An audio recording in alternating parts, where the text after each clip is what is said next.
Hey, good morning, friends. Michelle Saxman here.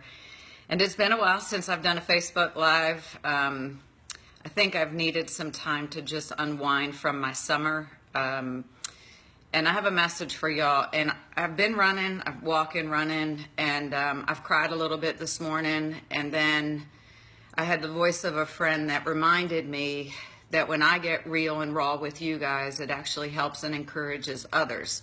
And so I thought I'd give you a little bit of an update and some things that I'm struggling with, but knowing full faith and well that we are going to be awesome even by the end of this day and even maybe by the end of the video.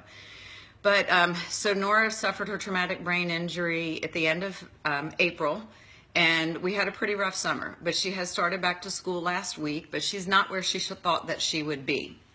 And she is getting through the school day, but she's really, really tired. And after her first week, she was struggling with headaches, and she wasn't telling us about them because she knew we would limit some other activities in her life, and she didn't want to do that.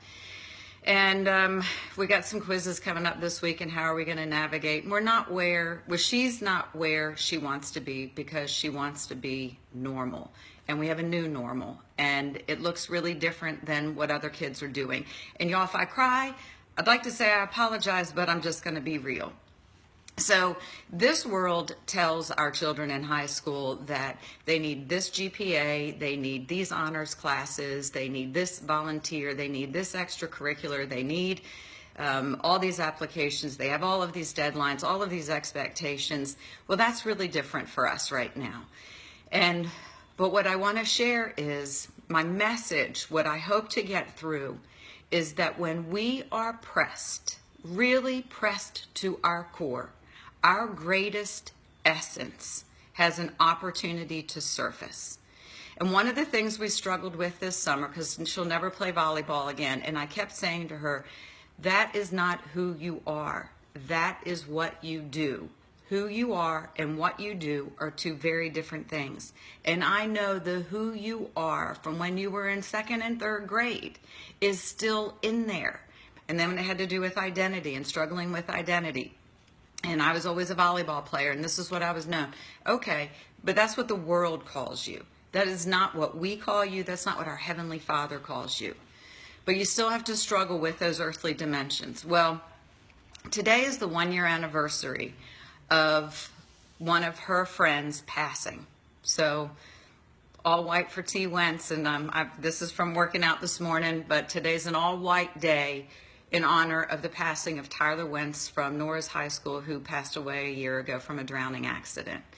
And Nora, and I don't know if she started the tweet, but she did something last night, whether she retweeted or tweeted something about let's all wear white in honor of Tyler Wentz. And then another high school picked up that tweet, another kid that follows Nora, and then he retweeted it into his high school. And he challenged his schoolmates to wear white today. And then he showed that retweet to Nora, and Nora's like, wow, Mom, look at this. So then she contacted a friend at another high school and said, hey, would you consider doing this? So now apparently 3 high schools in the area have a message about wearing white today in honor of Tyler Wentz. And then Nora shared with me this morning that she shared this message with Tyler's mom. And it's beyond words. And I'm not telling you this to say, look at my child. I'm saying this to say, look, we were pressed, you guys. Pressed beyond. And if you know, I do love essential oils. And I think of an orange peel to get the orange essential oil or any of the citrus, grapefruit, lime. And y'all, you have to press down so super hard to get to those essential oils. And what I'm telling you is when you are pressed that hard, when you are pressed beyond what you think you can stand, trust that your greatest essence is what will come forward. That's my message to you. Not all what my child has done, look at my child.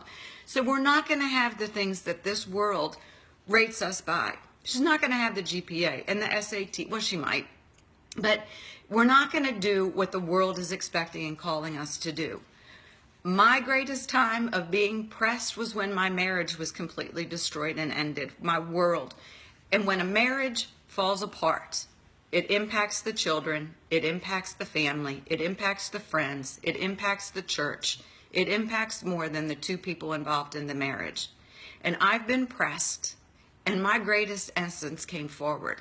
And I want you to have that faith in whatever your circumstance, whatever is pressing you down, in illness, a diagnosis, witnessing a child in recovery, in addiction, whatever it is, trust that your greatest essence will come forward, and trust that the greatest essence in the others will come forward.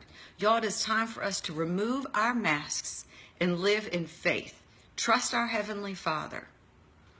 Stay connected to the vine. I hope I made sense. Like 4 or 5 times I touched to, I'm going to go live. I'm not going live. I'm going to go live. I'm not going live. And I was like, you know what? I prayed about it. I said, God, get this message to just one, the one who needs it, the one who needs the encouragement. This is not to say, look at me. This is to say, look at him through me. And that's what we need to do. Forgive others and love them right where they are. Reduce our expectations to only what our Heavenly Father calls us to. Y'all have a super blessed day. Stay connected to the vine. I will talk to you soon.